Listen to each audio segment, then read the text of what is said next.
Assalamualaikum. Hari ini saya dan ahli saya ingin membentangkan sebuah tajuk mengenai budaya hedonisme di Malaysia. Okey, ini adalah isi kandungan yang terdapat pada slide kami, iaitu pengenalan, objektif kajian, punca-punca berlakunya hedonisme, solusi mengatasi hedonisme, kesimpulan dan bibliografi. Mahasiswa agungkan budaya barat. Itu adalah antara ratusan topik terkini yang hangat dibincangkan di akhbar. Memetik daripada salah satu akhbar, iaitu NSTP Imedia pada tahun 2007, ia berkata, fokusnya ialah budaya hiburan yang melampau yang memberi kesan kepada nilai murni budaya timur dan juga nilai Islam. Boleh dikatakan banyak sangat pihak yang menentang gejala hedonisme ini kerana ia merupakan satu perilaku yang mempunyai pelbagai elemen negatif kepada masyarakat, terutamanya golongan remaja dan juga golongan belia seperti kita. Pelbagai lagi tajuk artikel yang boleh saya kaitkan bagi gejala hedonisme ini, tetapi di sini saya ingin memperincikan tentang pengenalan hedonisme itu sendiri. Gejala hedonisme ini telah pun menjadi ideologi ataupun gaya hidup bebas di antara golongan remaja dan juga golongan belia, iaitu kita.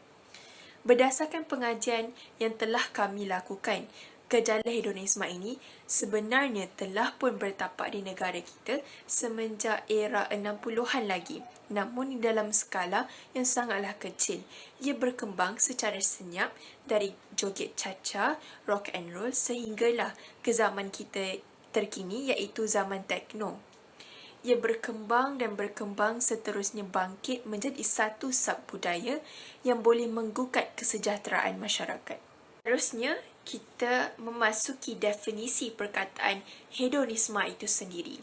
Jadi secara overallnya kita tahu adalah hedonisme itu hiburan yang melampau yang memberi kesan kepada nilai murni budaya timur dan nilai Islam.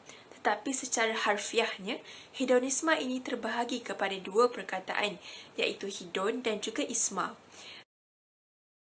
Imam Al-Ghazali pernah berkata, jika mahu melihat masa hadapan sesebuah negara, maka lihatlah keadaan anak muda hari ini.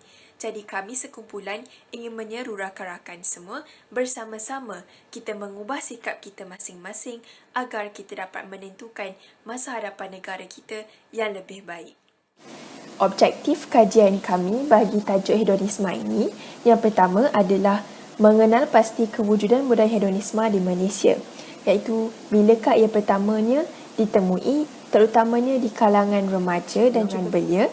Dan yang kedua adalah mengkaji sejarah dan latar belakang budaya hedonisme, iaitu apakah asal-usulnya dan bagaimanakah ia pertama kali ditemui. Dan yang ketiga adalah memberi solusi untuk mengatasi cabaran hedonisme, iaitu kita mengemukakan langkah-langkah bagi membendung gejala ini sebelum berleluasa pada masa hadapan. Seterusnya saya akan bercakap mengenai punca-punca berlakunya hedonisme. Yang pertama adalah disebabkan keruntuhan institusi kekeluargaan. Institusi kekeluargaan yang mempunyai masalah seperti penceraian, poligami, pergaduhan dan sebagainya akan memberikan kesan buruk ataupun tekanan jiwa kepada anak mereka, di mana mereka cenderung untuk keluar daripada rumah mencari ketenangan dengan meluangkan masa bersama rakan-rakan yang tentunya menjanjikan 1000 keseronokan. Di samping itu, mereka juga mencari perhatian daripada kawan mereka yang lebih memahami mereka kerana kurangnya mendapat perhatian daripada ahli keluarga. Adalah lemah pegangan agama. Nilai kepribadian Islam yang kurang diterapkan di dalam diri seseorang individu itu membuatkan mereka mudah terpengaruh dengan budaya luar yang negatif. Perkara ini dapat dilihat pada sikap remaja yang sentiasa mahukan keseronokan ataupun hiburan di dalam hidup mereka, di mana menjadikan mereka lalai dengan cara kehidupan zaman kini yang penuh dengan kebebasan. Hal ini kerana mereka kurang penghayatan terhadap kepentingan pendidikan agama Islam di dalam membentuk kepribadian seseorang itu, sehingga mereka sanggup melakukan perkara yang tidak berfaedah. Ketiga adalah pengaruh media massa. Seperti yang kita tahu, Media massa mempunyai peranan yang besar dalam mempengaruhi kehidupan seharian kita. Jika dilihat sekarang, banyak media massa yang memaparkan atau menyiarkan hiburan dalam pelbagai bentuk sehingga menjadi tumpuan utama masyarakat kini. Akibatnya, golongan yang mudah terpengaruh itu memasuki perangkap dengan mengikuti ataupun mengamalkan budaya luar seperti cara mereka berpakaian, tingkah laku mereka dan perkara yang mereka lakukan seperti minum arak, berpakaian seksi dan sebagainya. Keempat adalah pengaruh rakan sebaya. Tidak salah jika remaja kini lebih gemar untuk meluangkan masa ataupun meluahkan perasaan kepada kawan mereka. Hal ini mungkin kerana ada keluarga yang sibuk bekerja ataupun berjauhan daripada mereka. Namun, kepercayaan yang diberikan kepada kawan yang salah mampu menjatuhkan maruah mereka sendiri. Contohnya, mereka mengikut kawan yang mengajak mereka melakukan perkara yang tidak berfaedah. Oleh itu, kesilapan memilih rakan sebaya mampu menyebabkan keruntuhan akhlak dan berlakunya gejala sosial yang berleluasa. Kelima ataupun yang terakhir adalah kurang dakwah agama. Gerakan dakwah agama yang kurang dipertingkatkan dalam masyarakat, khususnya dalam golongan remaja, menyebabkan mereka kurang penghayatan untuk mendalami agama. Hal ini mungkin kerana penyampaian dakwah secara berceramah sahaja kurang berkesan dalam membentuk pemikiran, nilai dan akhlak remaja pada zaman kini. Oleh itu, pendekatan psikologi dakwah yang sesuai dengan zaman dan psikologi mereka amatlah diperlukan bagi membimbing mereka ke jalan yang benar. Assalamualaikum warahmatullahi taala wabarakatuh. Saya Syafika binti Muhammad Hanif dan saya akan bercerita tentang solusi mengatasi budaya hedonisme. Hedonisme boleh menjadi racun yang membunuh jiwa serta akal fikiran masyarakat, terutamanya remaja, yang boleh menjadi tunjang dalam pembinaan peradaban Islam ini. Banyak solusi yang boleh mengatasi cabaran hedonisme ini. Antara solusi yang boleh kita amalkan adalah dengan keprihatinan ibu bapa terhadap anak-anak. Hal ini demikian kerana ibu bapa boleh meluangkan masa bersama anak mereka dengan lebih lama. Cara ini boleh mengeratkan lagi silaturahim antara keluarga dan anak-anak. Sebagai contoh, apabila ibu bapa meluangkan masa bersama anak mereka, ibu bapa dapat menyelami jiwa anak mereka. Misalnya apabila anak mereka meluahkan masalah, ibu bapa adalah orang pertama yang akan mengambil jalan pantas untuk menyelesaikan masalah mereka. Oleh itu, anak mereka tidak akan terbiar dengan budaya hedonisme. Selain itu, akidah yang terletak pada jiwa seorang remaja itu yang menjadi penentu remaja itu memilih ke arah kemuliaan atau kemungkaran.